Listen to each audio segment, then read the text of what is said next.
My name is Chuck Botsko, B-O-T-S-K-O, Gentryville, Indiana. First of all, I'd like to thank you for at least having the hearing here in Spencer. We had the IURC, we had to go to Jasper, and so this allowed a lot more people to attend, being right here locally, so we appreciate that. We appreciate all the diligence that you put into this consideration.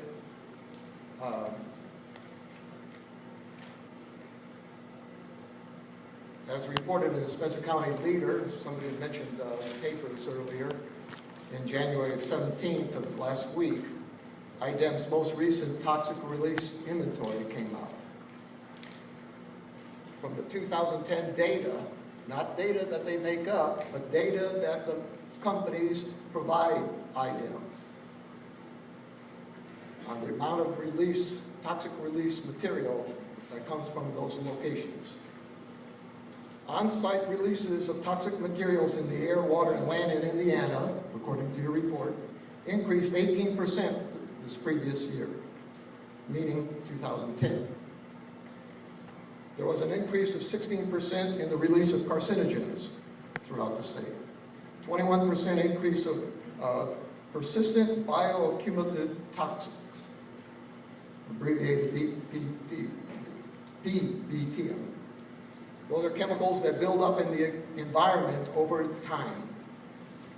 There was an actual decrease of 6% of mercury and mercury compounds, not like somebody else mentioned, 20%.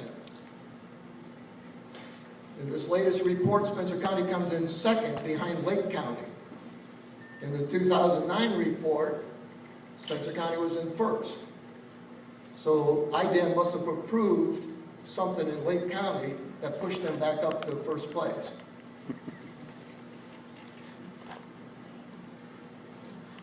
AK Steel being responsible for, now somebody mentioned how many poundage of pollutants. These were in tons. 11,759 tons of toxic waste from AK Steel, 2,712 tons from IDEM, and 4.16 tons from American Iron Oxide Company. Adding another large industrial project that will add to these toxic releases would push Spencer County into the #1 spot. This is not a distinction that we want Spencer County to have. We have not seen an article on this latest report in the Journal Democrat. This was the Spencer County Leader from North Spencer. Another article, the Environmental Integrity Project released a report December 7th, which lists Indiana in third place among the states, among the toxic pollution released into the air, land, and water. This is not a distinction we want Indiana to be in. No significant impact, environmental impact is what the company wants us to believe about the amount of pollution that would be produced from this plant. They compare the amounts of pollution to a coal-fired electric power plants in the area. Of course they are going to produce less pollution than the power plants of Vectren or Duke or AP. We understand these power plants burn the coal.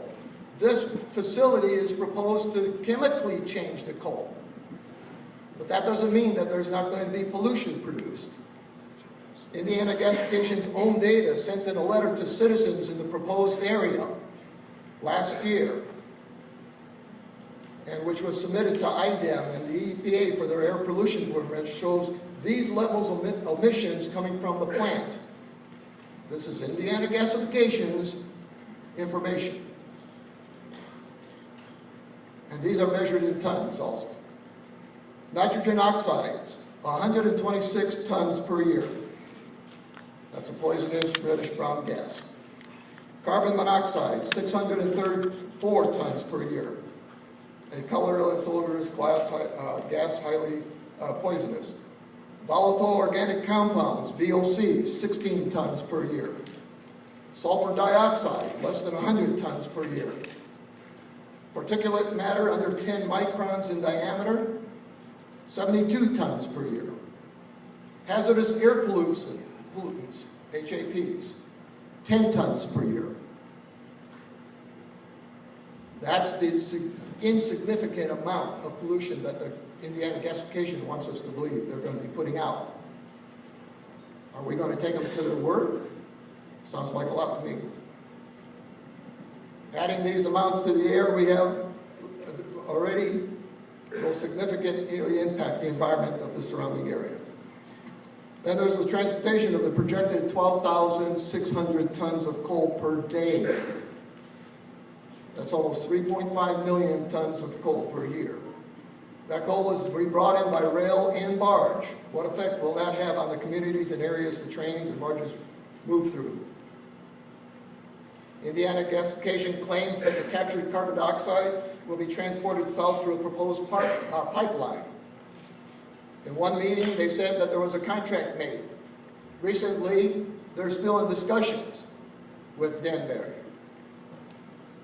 Does IDEM or the EPA have the CO2 standards in place that would come into play if the pipeline doesn't get built? The capturing of the carbon dioxide is a key point that the company keeps referring to. But then they go back and they talk about only 90% is going to be captured.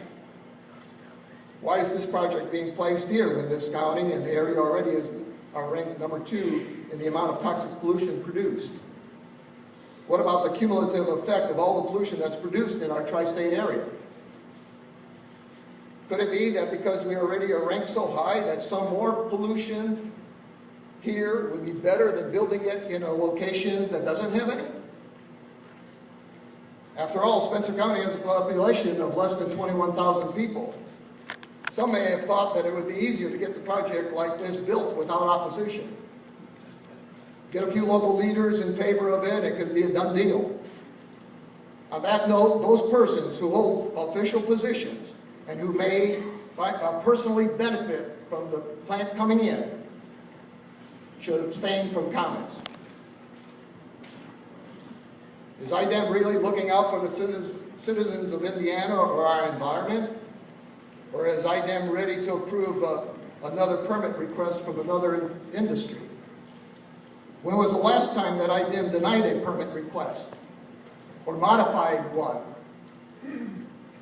Finally, it's important to state that this project is far from being done. Even if all the required hoops are jumped through by the company, the project will not be able to compete with the prices and the availability of natural gas. Financially, it's a failure to happen. All U.S. taxpayers, that's all of us here and everybody in the country, will be paying for the construction of this plant because of the $2.5 billion loan that they're getting from the government, or wanting to get. The Indiana natural gas consumers and the gas companies will be paying, bearing the cost of this project also, because the state's going to force them to purchase the synthetic gas. I saw somewhere where the state estimated 17% increase in rates. And if it gets too expensive for Leucadia and Indiana Gasification, too expensive for them to operate, they could just leave. That's in their contract. They could just turn it over to the state. And that's what happened in South Dakota, Mr. Yerby. When that plant was built, that plant didn't make go of it. And it got shut down. And that plant was sold on pennies on the dollar.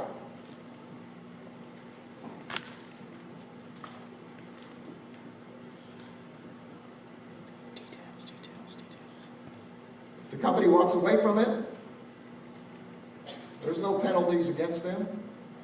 They've already gotten their payback. They've gotten into the $2.5 billion from the federal government.